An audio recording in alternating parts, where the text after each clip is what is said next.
Hello friend, स्वागत है आपका हमारे यूट्यूब चैनल HK क्लासेस में।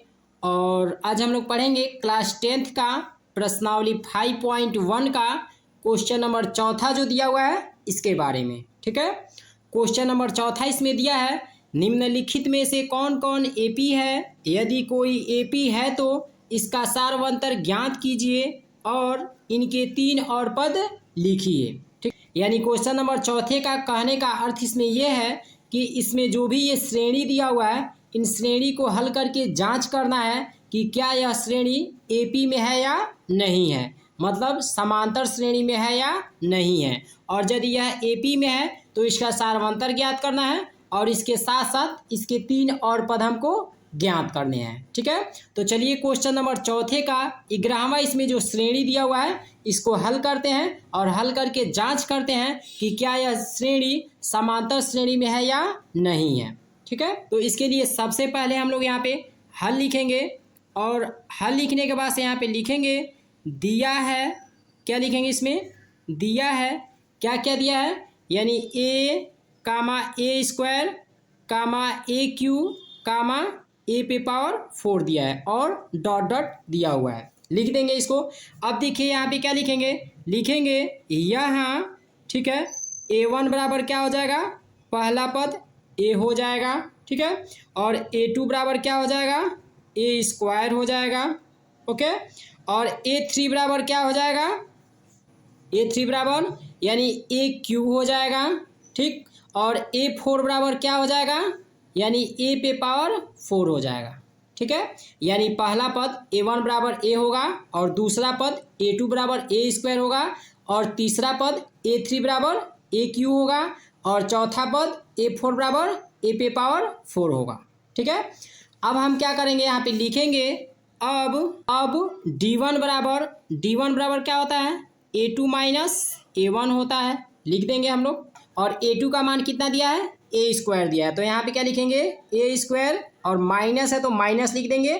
और A1 का मान कितना दिया है, ए दिया हुआ है, तो इसीलिए A1 बराबर क्या हो जाएगा, ए हो जाएगा। अब D1 बराबर यहाँ पे क्या हो गया, यानी ए स्क्वायर माइनस ए हो गया। लेकिन इसको हम चाहें तो लिख सकते हैं, क्या लिख सकते हैं, इसमें से यदि हम ए कामा ले लेंगे तो क्या हो जाएगा, A-1 हो जाएगा। यह D1 बराबर हो गया। ठीक है, अब इसके बाद से हम क्या लिखेंगे इसमें, यानी D2 का मान ज्ञात करेंगे कि D2 का मान कितना आ रहा है। तो चलिए यहाँ पे D2 का मान ज्ञात करते हैं। तो D2 बराबर क्या होता है, A3 माइनस A2 होता है। और A3 का मान कितना दिया हुआ है, A3 का मान इसमें A3 का मान AQ दिया हुआ है, तो इसीलिए यहाँ पे A3 का मान क्या हो जाएगा, AQ, और माइनस है तो माइनस लिख देंगे। और A2 बराबर क्या दिया है, ए स्क्वायर दिया है, तो इसीलिए यहाँ पे A2 बराबर क्या लिखेंगे, यानी A2 बराबर ए स्क्वायर हो जाएगा। अब देखिए यहाँ पे D2 बराबर क्या हो जाएगा, यानी AQ माइनस ए स्क्वायर हो जाएगा। और D2 को हम क्या लिख सकते हैं यहाँ पे, यानी अगर जो ए स्क्वायर कॉमन ले ले तो यहाँ पे क्या हो जाएगा, A-1 हो जाएगा। अब देखिए D1 का मान कितना दिया हुआ है, यानी A इंटू A-1 दिया हुआ है, लिख देंगे इसमें। और D2 का मान कितना दिया है, ए स्क्वायर इंटू A-1 दिया हुआ है, मतलब इसमें कि D1 का मान D2 के बराबर नहीं है। तो जब D1 का मान D2 के बराबर नहीं है, अतः लिख सकते हैं, अतः D1 और D2 का मान, ठीक है, D1 और D2 का मान समान नहीं है। ठीक है, समान नहीं है, इसलिए यह सूची, ठीक है, इसलिए यह सूची एपी में नहीं है। ठीक है, और यही हमारा आंसर हो जाएगा। देखते हैं हम लोग चौथे का 12वां इसमें जो श्रेणी दिया हुआ है इसको हल करते हैं और हल करके जांच करते हैं कि क्या यह जो श्रेणी दिया हुआ है वह समांतर श्रेणी है या नहीं है, मतलब एपी में है या नहीं है। ठीक है, तो इसके लिए सबसे पहले हम लोग यहाँ पे हल लिखेंगे और हल लिखने के बाद यहाँ पे लिखेंगे दिया है।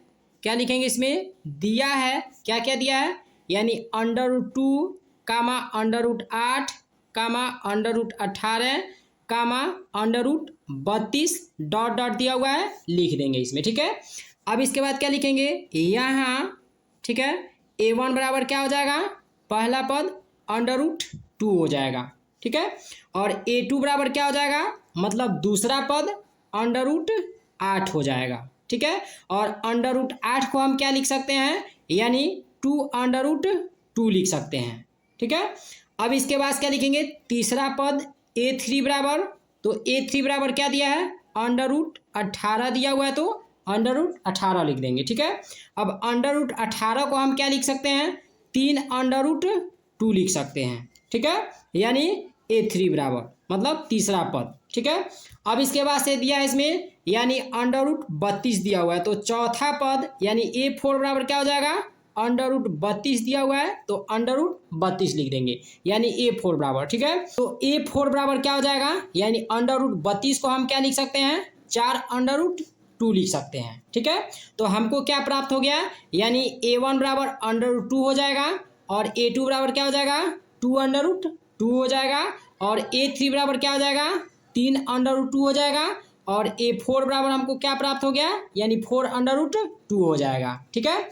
अब इसके बाद से हम क्या करेंगे, यानी यह जो श्रेणी दिया हुआ है इसको ये समांतर श्रेणी में है या नहीं है, इसके लिए हम क्या करेंगे, यानी D1 और D2 का मान निकालेंगे, ठीक है। तो चलिए हम लोग D1 का मान निकालते हैं। तो D1 बराबर क्या होता है, यानी A2 माइनस A1 होता है। अब देखिए, और A2 का मान कितना दिया हुआ है, यानी 2 अंडर रूट 2 दिया हुआ है, तो यहाँ पे लिखेंगे 2 अंडर रूट 2, और माइनस है तो माइनस लिख देंगे, ठीक है। अब इसके बाद क्या लिखेंगे, इसमें A1 बराबर, तो A1 का मान कितना दिया है, अंडर रूट 2 दिया है, तो यहाँ पे क्या लिख देंगे, अंडर रूट 2 लिख देंगे। अब देखिए D1 बराबर कितना हो जाएगा, यानी 2 अंडर रूट 2 में से 1 अंडर रूट 2 को यदि हम घटाएंगे तो क्या हो जाएगा, 1 अंडर रूट 2 हो जाएगा, मतलब D1 बराबर हमको कितना प्राप्त हो गया, 1 अंडर रूट 2 प्राप्त हो गया। और 1 अंडर रूट 2 को हम क्या लिख सकते हैं, यानी सिर्फ अंडर रूट 2 लिख सकते हैं, क्लियर। अब देखिए हम लोग क्या ज्ञात करेंगे, D2 का मान ज्ञात करेंगे कि D2 का मान कितना आ रहा है, तो D2 बराबर क्या होता है, A3 माइनस A2 होता है, ठीक है। अब देखिए A3 का मान इसमें कितना दिया है, 3 अंडर रूट 2 दिया हुआ है, तो यहाँ पे लिखेंगे 3 अंडर रूट 2, और माइनस है तो माइनस लिख देंगे। और A2 का मान कितना दिया हुआ है, 2 अंडर रूट 2 दिया है, तो यहाँ पे क्या लिखेंगे, 2 अंडर रूट 2 लिख देंगे, ठीक है। अब देखिए 3 अंडर रूट 2 में से 2 अंडर रूट 2 को घटाएंगे तो कितना हो जाएगा, 1 अंडर रूट 2 हो जाएगा, यानी D2 बराबर कितना हो गया, 1 अंडर रूट 2 हो गया। और 1 अंडर रूट 2 को हम क्या लिख सकते हैं, अंडर रूट 2 लिख सकते हैं। अब देखिए यहाँ पे D1 का मान अंडर रूट 2 हो गया, और D2 का मान भी कितना आ गया, अंडर रूट 2 आ गया, मतलब D1 और D2 का मान क्या है, बराबर है। तो यहाँ पे लिख सकते हैं D1 इजकल टू D2 लिख सकते हैं, ठीक है। और D1 इजकल टू जब D2 है, मतलब D1 D2 के बराबर है, तो यह जो यानी श्रेणी दिया हुआ है, मतलब यह जो श्रेणी दिया हुआ है वह हमारा श्रेणी क्या है, समांतर श्रेणी में है, मतलब AP में है। और जब AP में है तो यहाँ पे कितना तक दिया है, A1 दिया है, A2 दिया है, A3 दिया है, A4 दिया है, और हमको मान यानी इसके 3 और पद हमको ज्ञात करने हैं, मतलब A5 का और A6 का और A7 का मान हमको ज्ञात करना है। तो चलिए हम लोग क्या करते हैं, यानी A5 का मान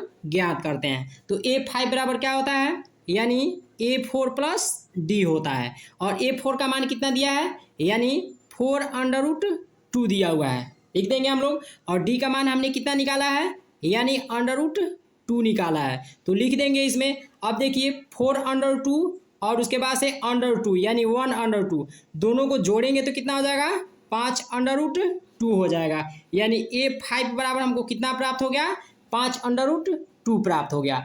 अब इसके बाद से हम क्या ज्ञात करेंगे, यानी A6 का मान ज्ञात करेंगे, ठीक है। तो A6 बराबर क्या होता है, A5 प्लस D होता है, और A5 का मान कितना दिया है, 5 अंडर रूट 2 दिया हुआ है, तो इसीलिए A5 बराबर यानी A5 बराबर क्या लिखेंगे, 5 अंडर रूट 2 लिख देंगे, ठीक है। और प्लस है तो प्लस लिख देंगे। और D का मान हमने कितना ज्ञात किया है, अंडर रूट 2 ज्ञात किया है, तो इसीलिए अंडर रूट 2 लिख देंगे। अब देखिए यहाँ पे A6 बराबर क्या हो जाएगा, यानी 5 अंडर 2 और 1 अंडर 2, यानी अंडर 2 को 1 अंडर 2 लिख सकते हैं, ठीक है, ठीक है।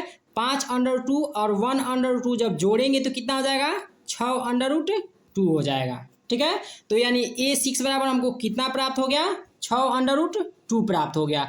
अब इसके बाद से हम क्या ज्ञात करेंगे, यानी A7 बराबर, ठीक है, A7 बराबर ज्ञात करेंगे। तो A7 बराबर क्या होता है, A6 प्लस D होता है, और A6 का मान हमने कितना ज्ञात किया है, 6√2 ज्ञात किया है, और प्लस है तो प्लस लिख देंगे, और डी का मान हमने कितना ज्ञात किया है, √2 ज्ञात किया हुआ है। ठीक है, तो यह क्या हो जाएगा 6√2 और प्लस, अब √2 को हम क्या लिख सकते हैं, 1√2 लिख सकते हैं। ठीक है, अब इन दोनों को जोड़ेंगे तो कितना हो जाएगा, 6√2 और 1√2 जोड़ेंगे तो कितना हो जाएगा, 7√2 हो जाएगा। कितना बराबर, A7 बराबर। ठीक है, तो इसमें हमको 3 पद ज्ञात करने थे और तीनों पदों का मान हमने ज्ञात कर लिया, इसलिए यही हमारा आंसर हो जाएगा। क्लियर।